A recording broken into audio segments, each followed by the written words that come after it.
Hi hello வணக்கம் and welcome to Gopi holidays. இந்த ஹாலிடேக்கு நம்ம டெல்லி தான் சுற்றி பார்க்க போகிறோம். டெல்லியில் ரொம்ப குறிப்பாக இந்தியாவின் முதல் பெண் பிரதமர் இந்திரா காந்தி அவர்களுடைய மெமோரியலை தான் நம்ம சுற்றி பார்க்க போகிறோம். வாங்க வீடியோக்குள்ளே போகலாம்.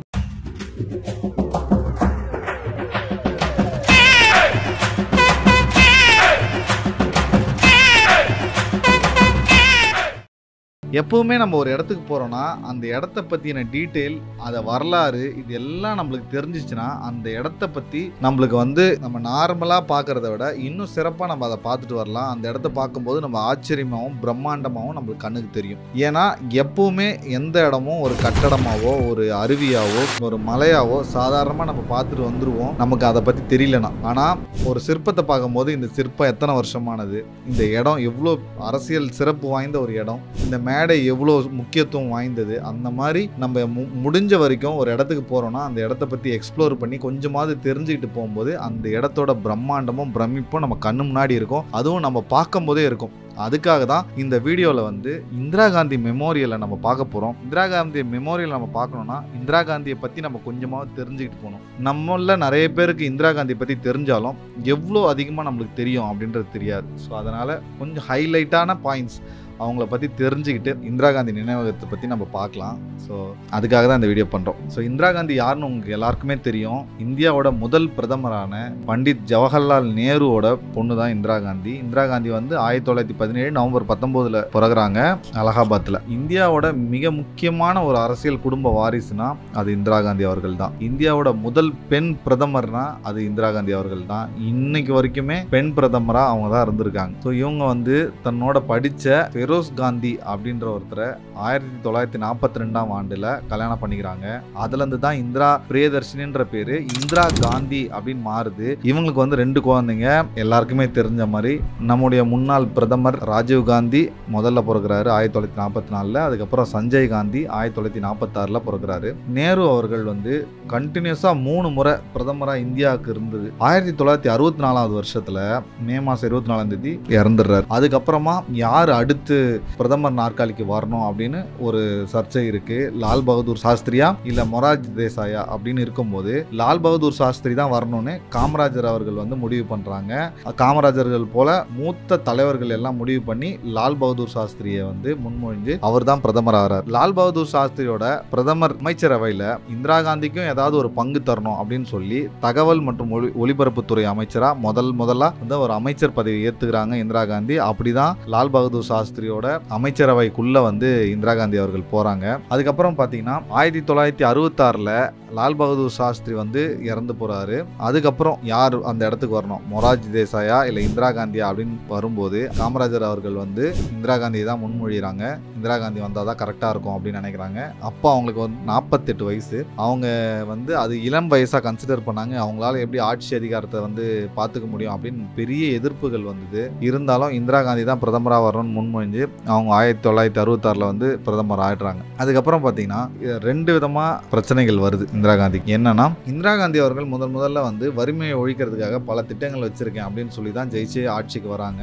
ஆட்சிக்கு வந்த பிறகு இந்தியாவில் இருக்க பாகிஸ்தானுக்கும் அப்போ பங்களாதேஷ்னு இல்லை, அப்போ கிழக்கு பாகிஸ்தான் மேற்கு பாகிஸ்தானா இருந்து இது 2த்துக்குமே கடினமாக சண்டை நடந்துகிட்டு இருக்கு. இந்திரா காந்தி அவர்கள் கிழக்கு பாகிஸ்தானுக்கு ஆதரவு அளித்து பங்களாதேஷ்னு ஒரு தனி நாட்டை உருவாக்கி கொடுக்குறாங்க. அது ஒரு மிகப்பெரிய ஒரு சாதனையாக பார்க்கப்பட்டுச்சு மற்ற நாடுகளால். பாகிஸ்தானுக்கு அது மிகப்பெரிய ஒரு இந்தியா மேலே கோவத்தை உருவாக்குச்சு அப்படின்னு சொல்லலாம். 1974 பொக்ரான் அணுகுண்டு சோதனை அதை பண்ணுறாங்க. அப்போ வரைக்கும் ஒரு 7 முக்கியமான நாடுகள் மட்டும்தான் அதை பண்ணாங்க. ஆனால் 1974 முதல் முறையாக நம்ம இந்தியா அணுகுண்டு சோதனை நடத்துச்சு. மிகப்பெரிய ஒரு அணுசக்தி நாடாக தன்னை நிலைநிறுத்தணும் அப்படின்னு சொல்லி இந்திரா காந்தி எடுத்த ஒரு முடிவு அது. ஸோ இந்த மாதிரி இந்திரா காந்தி துணிச்சல் மிக்கவராக எங்கே கலவரம் நடந்தாலும் 1965 காஷ்மீரில் மிகப்பெரிய கலவரம், அந்த கலவரத்துக்கு நேரில் போயிருந்தாங்க. கலவரத்தை முடிச்சுட்டு தான் வருவேன்னு சொன்னாங்க. அதுக்கு முன்னாடி தமிழ்நாட்டில் மிகப்பெரிய இந்தி எதிர்ப்பு ஒரு கலவரம் நடந்துச்சு.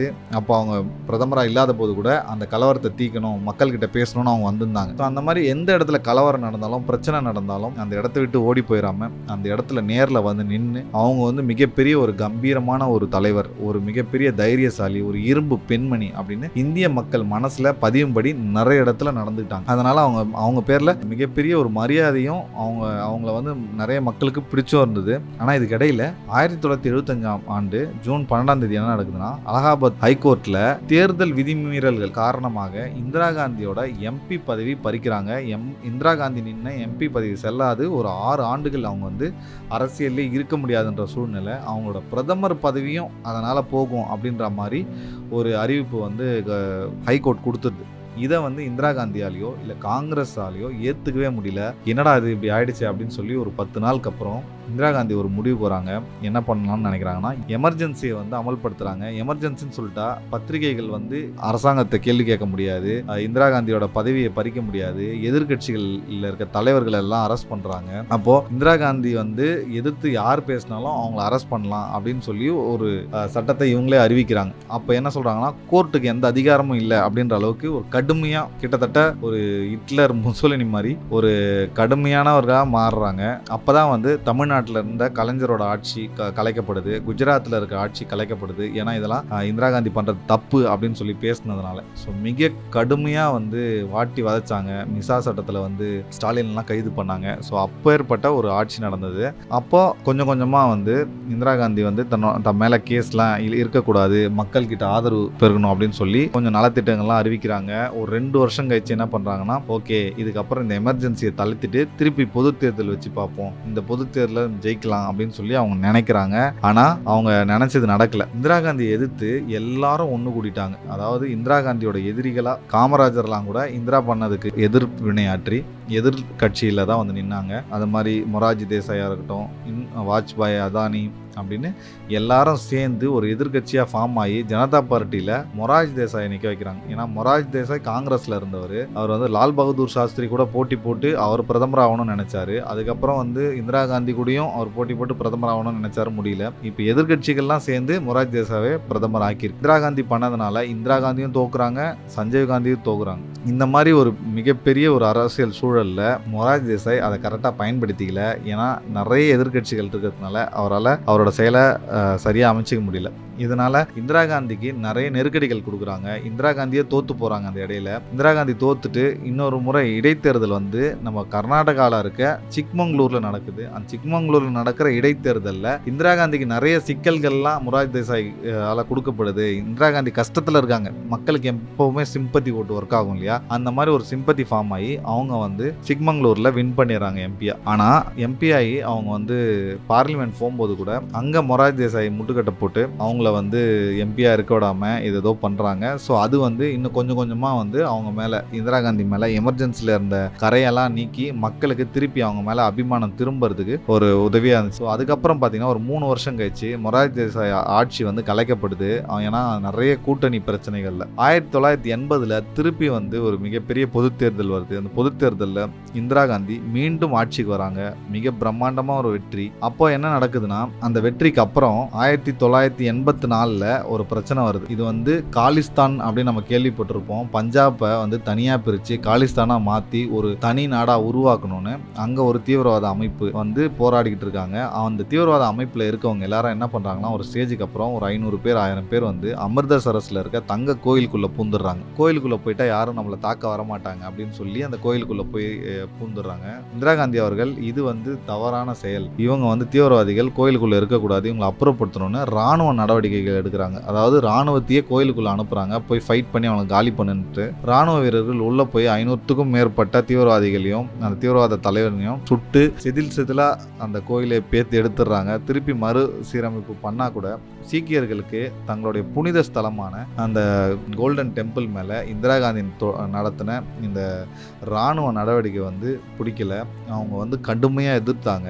அப்போ இந்திரா காந்தியோட பாதுகாப்பு ஆலோசகர்கள் என்ன சொன்னாங்கன்னா, சீக்கியர்கள் நம்ம பாதுகாப்பு அலுவலகர்கள்லேருந்து எடுத்துருங்க, சீக்கியர்கள் யாரும் உங்களோட செக்யூரிட்டி ஆஃபீஸர்ஸாக இருக்கக்கூடாது, அதை எடுத்துடணும், ஏன்னா சீக்கியர்கள்லாம் உங்கள் மேலே கோபமாக இருக்காங்க அப்படின்னு சொல்லி அவங்ககிட்ட ரிப்போர்ட் கொடுக்குறாங்க. ஆனால் அதை வந்து இந்திரா காந்தி வந்து பெருசாக எடுத்துக்கல. இவங்க சீக்கியர்கள் இந்துக்கள் அப்படின்னு பிரிச்சுலாம் பார்க்கக்கூடாது, எல்லாருமே இந்தியர்கள்னு தான் நான் பார்ப்பேன், அவங்கள யாரும் எடுக்காதீங்க, எனக்கு இருக்க செக்யூரிட்டி கார்ட்ஸில் 2 செக்யூரிட்டி கார்டு சீக்கியர்களாக இருந்தாலும் பரவாயில்ல, அவங்க இருக்கட்டும் அப்படின்னு சொல்லி அவங்கள அலோவ் பண்ணாங்க இந்திரா காந்தி அவர்கள். 1984 அக்டோபர் 31 இந்திரா காந்தியோட பாதுகாவலர்களான பியான் சிங், சவான் சிங், ஸோ அந்த 2 பேர் 31 குண்டுகள் துளைச்சு இந்திரா காந்தியை வந்து சுட்டு கொன்னுடுறாங்க. இப்போ கொஞ்சம் சற்றும் எதிர்பார்க்கல அவங்க, எல்லாமே கண்ணு முன்னாடி நடந்து போயிடுச்சு. ஸோ இப்பேற்பட்ட ஆபத்துகள் எப்பவுமே கூடவே இருக்குது அப்படின்னு தெரிஞ்சாலும் எதுக்குமே அஞ்சாத ஒரு உண்மையாகவே ஒரு இரும்பு பெண்மணியாக வாழ்ந்து இறந்துட்டு இருக்காங்க. இந்திரா காந்தி மியூசியம் வந்து நியூ டெல்லியில் பதர் ஜங் ரோடு நம்பர் 1 அப்படின்னு முகவரியில் இருக்குது. இந்த வீட்டில் தான் வந்து இந்திரா காந்தி வந்து பிரதமராக இருக்கும்போது இங்கே தான் வசிச்சாங்களாம். இது வந்து ஒரே நேரத்தில் இது ஒரு குடும்ப வீடாக இருந்தது. அரசியல் வரலாறு நிறைய இருக்க ஒரு முக்கியமான ஒரு இடமா இது இருந்திருக்கு. இப்போ வந்து மியூசியமாக மாறி இருக்கு. ஸோ நீங்கள் வந்து மண்டே தவிர மற்ற எல்லா நாள்லையுமே வந்து 9:30 to ஈவினிங் 5 o'clock வரைக்கும் அதை பார்க்க அலோவ் பண்ணுறாங்க. முக்கியமாக இந்திரா காந்தி அவர்கள் பயன்படுத்தின புத்தகங்கள், கடிதங்கள், ஏகப்பட்ட புகைப்படங்கள், சுதந்திர போராட்டத்தில் அவங்க இருந்தது, காந்தி அடிகள் கூட இருந்தது, அவங்களுடைய தந்தை நேரு அவங்க கூட இருந்தது, கணவர் ஃபெரோஸ் காந்தி கூட கல்யாணம் பண்ணது, அதுக்கப்புறம் குழந்தைகள் சஞ்சீவ் காந்தி, ராஜீவ் காந்தியோட திருமண புகைப்படங்கள், அதுக்கப்புறம் ராஜீவ் காந்தி பயன்படுத்தின ஸ்கூல் பேக்ஸ். அந்த காலத்தில் இது ரொம்ப பணக்கார வீடு இல்லையா, அவங்க எப்படிலாம் பேக்ஸ் வச்சுருந்தாங்க, இந்திரா காந்தி அவர்கள் எத்தனை செட்டில் செருப்புகள் வச்சுருந்தாங்க, அவங்களுடைய ஆஃபீஸ் ரூம் எவ்வளோ பிரம்மாண்டமாக இருக்கும், பிரமிப்பாக இருக்கும். அவங்க கடைசியாக பயன்படுத்தின புடவையிலிருந்து ராஜீவ் காந்தி அவர்கள் படுகொலை செய்யப்பட்டதுக்கு அப்புறம் ராஜீவ் காந்தி உடம்புலேருந்து எடுத்த துணி, அவர் யூஸ் பண்ண ஷூ, இதெல்லாமும் இந்த வீட்டுக்குள்ளே இருக்குது. இந்த வீட்டோட தோட்டத்தில் அவங்க போகும்போது தான் பாதுகாப்பு படையினரே சுட்டு கொன்னாங்க. அந்த இடத்த வந்து நீங்கள் கண்ணாடி வழியாக பார்க்கலாம், அதுக்கும் அலோவ் பண்ணுறாங்க.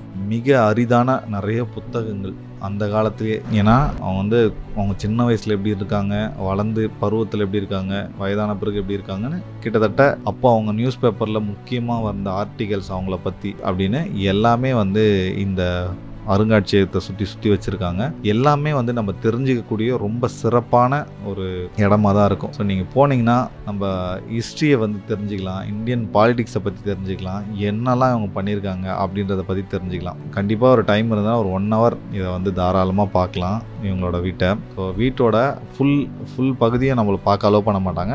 ஒரு பில்டிங், அந்த பில்டிங்குள்ளே போயிட்டு அவங்களோட ரூம்லலாம் என்ன இருக்குது அப்படின்னு பார்க்கலாம், அவங்கள பற்றி தெரிஞ்சுக்கலாம். ரொம்ப இன்ட்ரெஸ்டிங்காக இருக்கும். ஸோ அதனால் முடிஞ்ச வரைக்கும் காலையிலேயே வந்து இந்த இடத்த போய் பாருங்கள். அப்போ தான் வந்து ரொம்ப ப்ளசண்ட்டாக இருக்கும். அந்த தோட்டமும் சரி, உள்ளேயும் சரி ரொம்ப அழகாக இருக்கும். ஓகேவா?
நீங்கள் இந்த வீட்டை பார்த்துருக்கீங்களா? உங்களுக்கு இந்திரா காந்தி பிடிக்கும்னா இந்த வீடியோவில் உங்கள் கமெண்ட்டில் வந்து சொல்லுங்கள். நீங்கள் எந்த வகையில் வந்து உங்களுக்கு அவங்கள பிடிக்கும், இல்லை நீங்கள் டெல்லிக்கு போயிருந்தீங்கன்னா, நீங்கள் இந்த இடத்த பார்த்துருந்தீங்கன்னா உங்களோட சஜஷன் என்றதை பற்றியும் வீடியோட கமெண்ட்டில் சொல்லுங்கள். இந்த வீடியோ உங்களுக்கு பிடிச்சதுன்னா லைக் பண்ணுங்கள், நல்லதாக கமெண்ட் பண்ணுங்கள். உங்கள் ஃப்ரெண்ட்ஸ் அண்ட் ஃபேமிலிக்கு, குறிப்பாக டெல்லிக்கு யாருன்னா போகணும் அப்படின்னு பிளான் பண்ணாங்கன்னா இந்த வீடியோவை ஷேர் பண்ணி ஒரு முறை பார்த்துட்டு வர சொல்லுங்கள்.